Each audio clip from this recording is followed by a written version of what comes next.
E passo a palavra ao ministro Luiz Fux.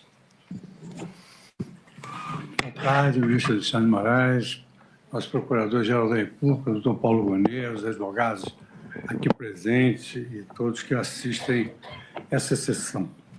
Senhor presidente, queria fazer primeiro uma observação. Na época que o ex-presidente Bolsonaro já estava numa campanha ostensiva, eu recebi no meu gabinete várias pessoas que pleiteavam esse voto impresso. Inclusive um advogado que veio a falecer, doutor Gustavo Bebiano, que esteve lá comigo e perguntou, tal como você recebe essas comissões, que uma delas era até capitaneada pela senhora Bia Kiss, o senhor receberia o ex-presidente, na época o senhor era candidato, né, Bolsonaro? Eu falei, não tem problema nenhum. Então o senhor foi lá e reiterou esse seu desejo de que o voto fosse impresso. Sucede que eu lhe disse, na época, divulguei, que era absolutamente impossível, naquele momento, a gente conseguir uma máquina tão aperfeiçoada que pudesse expedir o voto impresso. Mas, mesmo assim, nós faríamos o esforço. Nós fizemos o esforço, nós fizemos a licitação, mas, infelizmente, na antevéspera da eleição, o Supremo Tribunal Federal liberou o processo declarando a inconstitucionalidade do voto impresso, porque ela permitiria identificar o eleitor. Era só o eleitor levar lá para quem pediu que ele votasse. Sem prejuízo, ministro Alexandre, nós fizemos a licitação. Não de tudo, nós não tínhamos nem condições financeiras, era muito dinheiro, muito caro. Fizemos a licitação, a empresa ganhou, e nesse integro veio a decisão do Supremo declarando constitucional esse voto impresso, por força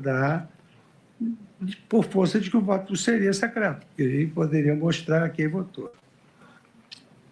Essa licitação houve, nós tivemos que fazer, tivemos que abortar essa licitação, e já depois, na presidência do ministro Barroso, se não me falha a memória, tiveram que fazer uma composição de indenização, porque a empresa já havia comprado os equipamentos.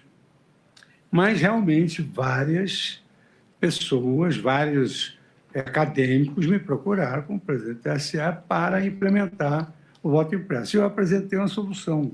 Eu disse, 1 hora antes da eleição, os senhores podem colocar um equipamento ali na urna para saber se ela está vazia, se ela não tem nenhuma fraude, 1 hora antes, depois realiza essa eleição. Era o possível, na época, diante da decisão do Supremo Tribunal Federal.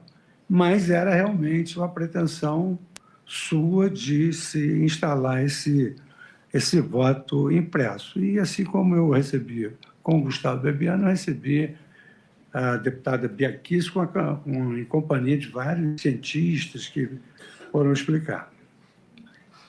Então, esses são os esclarecimentos sobre a sua ida ao TSE. O senhor foi levado pelo Gustavo Bebiano. Agora, aqui, pelo que o senhor aduziu aí, e pelo que nós já ouvimos,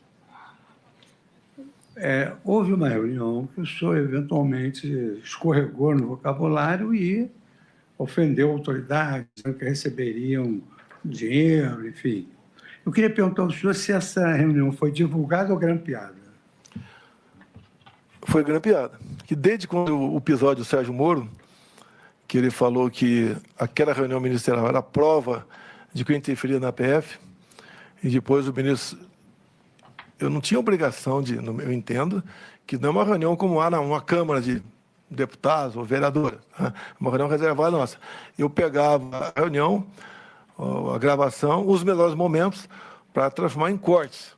E quando houve essa denúncia do Sérgio Moro, que nós interferimos na PF por ali, era a prova daquilo, eu tinha o HD, aqui é o pendrive, nas mãos, podia ter sumido com ele, mas resolvi entregá-lo.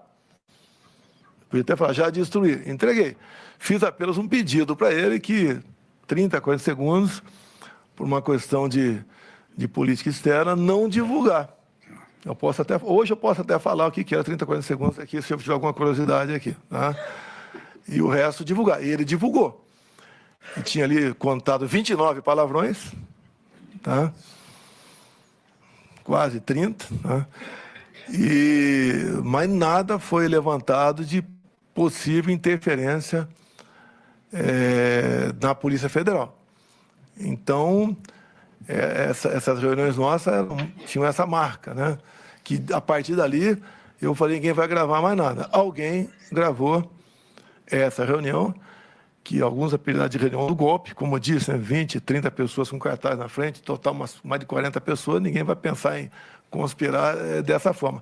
E eu sempre carreguei no linguajar. Eu tento me controlar, tenho melhorado bastante, acredito se quiser, tenho melhorado bastante o meu vocabulário, mas eu acho que com 70 anos é difícil mudar muita coisa, né? Estou tentando sempre policiar e eu peço desculpa se eu ofendi alguém, se bem que eu falei, não vou dizer que aconteceu. Agora, lamentavelmente, alguém gravou essa reunião e depois foi, eu não sei onde foi descoberta essa reunião, não aparece quem foi descoberta essa reunião, de modo que ela tornou-se pública. O ministro Alexandre já esgotou algumas perguntas, mas eu gostaria de saber o seguinte: o senhor, em alguma oportunidade dessas reuniões, recebeu voz de prisão de algum general? Não, senhor. As Forças Armadas sempre primaram pela disciplina, pela hierarquia.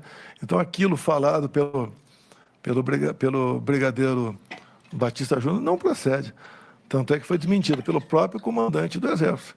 Se dependesse de alguém diferente para levar avante um plano ridículo desse, teria trocado o comandante da aeronáutica. Ninguém trocou o comando de ninguém. Todos foram até o final. E ninguém procurou para trocar comando também, não. Não existia isso. Agora, houve, no meu entender, um exagero por parte do brigadeiro Batista Júnior, que o que eu entendi dele, né, é que estava comigo quando era presidente. Quando perdeu o mandato, ele já estava procurando uma acomodação em outro lugar. E agora, por fim, senhor presidente, ficou assentado que o senhor não assinou o documento. Sim, senhor. Eu queria saber se o senhor consultou alguém antes de ter essa manifestação de não assinar. O senhor consultou alguém do Conselho de Defesa ou do Conselho da República? Não, senhor. Conforme prevê a Constituição, né, a defesa e o sítio, o primeiro passo é convocar os conselhos. Digo a Vossa Excelência, em 2019, não foi convocar, eu convidei, veio o Pacheco e o Rodrigo Maia, e estava discutindo uma possibilidade de nós vencermos o obstáculo para a União de Tucuruí, porque Roraima é um estado ainda isolado, né? Dependia da energia da hidrelétrica de Guri, na Venezuela, que entrava em pane o tempo todo, e, por nosso lado, não tinha como a gente vencer o obstáculo, estava o trabalho de ONGs, parte da MP, para a gente construir uma união paralela à rodovia Manaus-Boa Vista, uma coisa que não consegue entender. Então, convidei os dois e falei da possibilidade, se tínhamos algum embasamento para o estado de defesa, para a gente poder construir a união lá de Tucuruí. Eu lembro que o Rodrigo Maia ficou mais contra do que quando meio, o Pacheco ficou mais meio do que contra, e ali, nessa discussão com pessoas, graças a competentes do nosso lado, chegamos à conclusão que não era o caso levar avante a questão do estado de defesa. Mas, se fosse tomar essa providência, né, é um decreto presidencial, mas o primeiro passo, de qualquer maneira, é convocação dos dois conselhos para a gente dar, então, o primeiro passo. Alguns acham que só foi cogitado. Não foi cogitado. Até porque é algo constitucional, defesa e sítio, e, não, como Vossa Excelência bem perguntou para mim agora, não houve a convocação dos conselhos. Então, nada a gente podia fazer. Satisfeito. Agradeço ao ministro Fux. Eu passo a palavra ao procurador.